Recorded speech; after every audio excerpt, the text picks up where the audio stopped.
Nah, coba nih. Saya selama jeda komersial, saya berdebat sama dia nih. Urusan masalah suap-suapan ini nggak selesai. Ada Jogja, ada Solo. Nah, jangan nanya ke saya. Laki-laki yang nyuapin ke perempuan. Itu kalau Yogyakarta. Bukannya Solo. Itu Nah, ini kita langsung tanya ke pakarnya saja. Daripada terjadi perseteruan, ya kan? Daripada menyesatkan. Mas Angger, mohon dibantu pemahamannya Mas Angger, ya. Jadi katanya kalau yang Jogja kata Ayah ya, itu laki-laki nyuapi perempuan tapi tidak sebaliknya. Tapi kalau di Solo itu bisa saling menyuapi. Nah, perbedaan gitu. kedua adat ini seperti apa, Mas Angger? Ya, daripada kalian berseteru. Nah, itu dia. Itu dia. Jadi saya awali bahwa semuanya budaya Jawa. Hanya saja budaya itu kalau Jogja, Gagrak Yogyakarta, di Solo, Gagrak Solo atau Gagrak Surakarta. Memang meskipun mirip, tapi ada yang berbeda. Sebagai contoh, dari sisi gendingnya pun juga sudah berbeda. Panggih gaya Yogyakarta dan gaya Surakarta sudah berbeda. Kemudian untuk saat ketika suap-suapan, Solo itu suap-suapan, saling menyuapi. Jadi kalau Jogja tidak, karena memang setelah kita cermati memang antara Jogja dan Solo serba ada perbedaannya, gitu loh. Tapi semuanya tetap mempunyai makna yang terkandung itu semuanya baik, karena tidak ada harapan tidak baik. Jadi saya ulangi, kalau di Jogja itu ada upacara panggih ya, kalau wanita, kalau pria ada upacara boyong pengantin atau ngunduh mantu, atau biasanya juga disebut dengan sepasaran. Sepasaran itu sepekan ya, 5 hari. Jadi zaman dulu ketika ngunduh mantu itu kan golek dino sing apik dari legi ke 5 hari kemudian sesuai pasaran Jawa, makanya dinamai sepasaran atau ngunduh mantu atau boyong pengantin. Jadi pengantin yang sudah menikah diboyong ke kediaman pengantin wanita. Ngaten Mas Arief, Mbak Maria. Oke, nah Pak, tadi disampaikan ada acara boyong manten atau unduh mantu, dan ini kan juga dilakukan ya oleh keluarga Mas Kaisang besok hari Minggu. Itu tradisi upacara adatnya, ada rangkaiannya seperti apa, Mas Enggar? Kalau di Solo dan kebetulan yang jadi manten kan putra presiden ya. Betul. Siapa tahu ada hal-hal yang sifatnya spesifik, yang khusus. Tapi kalau biasanya yang terjadi tidak banyak melibatkan personal untuk upacara ini ya. Kalau kayak Jogja ada upacara yang sering dilakukan adalah Wisudo Tali Dharma. Jadi ketika pengantin berdua beserta keluarga mempelai wanita hadir, nanti si pemangku hajat, bapak dan ibu pengantin pria ini sudah menghadang di depan pintu.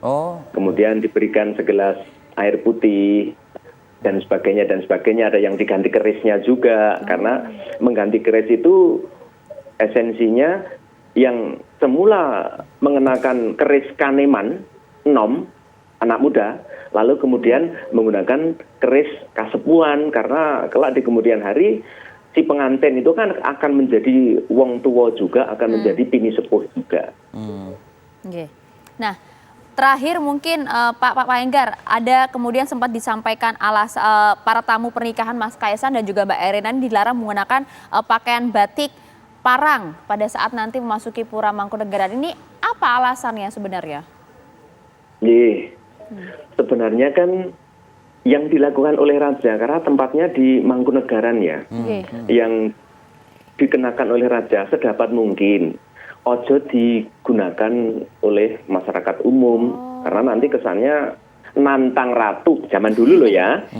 Jadi zaman dulu tuh memang ada ageman-ageman raja yang rakyat dilarang untuk mengenakannya, terutama kalau berkaitan dengan di keraton. Tapi kalau di luar sebenarnya juga tidak ada masalah, justru malah rakyat cilik ini kan ikut mempopulerkan kekayaan ageman, motif, warna, batik dan sebagainya di keraton itu sendiri, kata Mbak Maria. Jadi kalau motif parang ini yang biasa digunakan oleh para raja-raja begitu ya?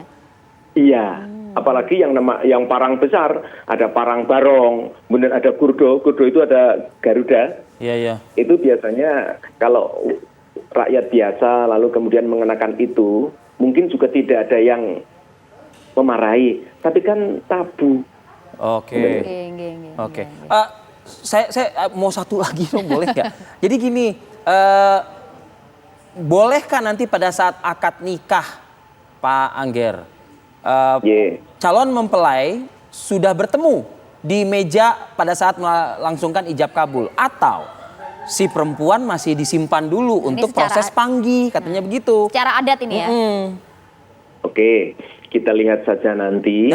Tetapi yang sering selama ini berlangsung di masyarakat itu bisa juga pengantin pria duduk di meja akad nikah, tetapi ada juga yang kemudian dihadirkan menjelang penandatanganan kutipan akta nikah atau seusai ijab kabul dan setelah doa biasanya dihadirkan untuk penandatanganan di berkas pernikahan. Oke. Jadi ya apa sifatnya itu nanti ya kita lihat saja lah ya gitu ya Pak Angger ya. Iya. Kalau kita sering lihat di keraton dulu mempelai wanita tidak hadir. Tidak hadir. Kalau di masyarakat umum dihadirkan. Alasannya kalau di masyarakat umum itu jelas. Wong wis didandani cantik-cantik kok nggak dipamerkan. Jangan gitu. lama-lama ditahan. Gitu loh ya kan. Pak Angger, ucapan dari Pak Angger terakhir mungkin untuk Mas Kaisang dan Mbak Erina. Singkat saja. Mas Kaisang, Mbak Erina, ketika rasa suka adalah perasaan terindah, mudah-mudahan panjenengan berdua menjadi keluarga yang penuh dengan kebahagiaan untuk saling memberi tanpa harus diminta. Memberi tanpa harus diminta. Itu dia. Amin. Memberi tanpa harus diminta. Siap, mantap. Terima kasih banyak Pak Angger Kisno. Terima kasih ya. Oke, Pak Presiden, pokoknya bahagia. Amin. Amin. Semoga mendengar ya Pak Presiden dan juga Mas Kaisang. Terima kasih banyak. Assalamualaikum. Sugeng Enjing. Sehat selalu. Waalaikumsalam warahmatullahi wabarakatuh. Salam budaya. Salam budaya.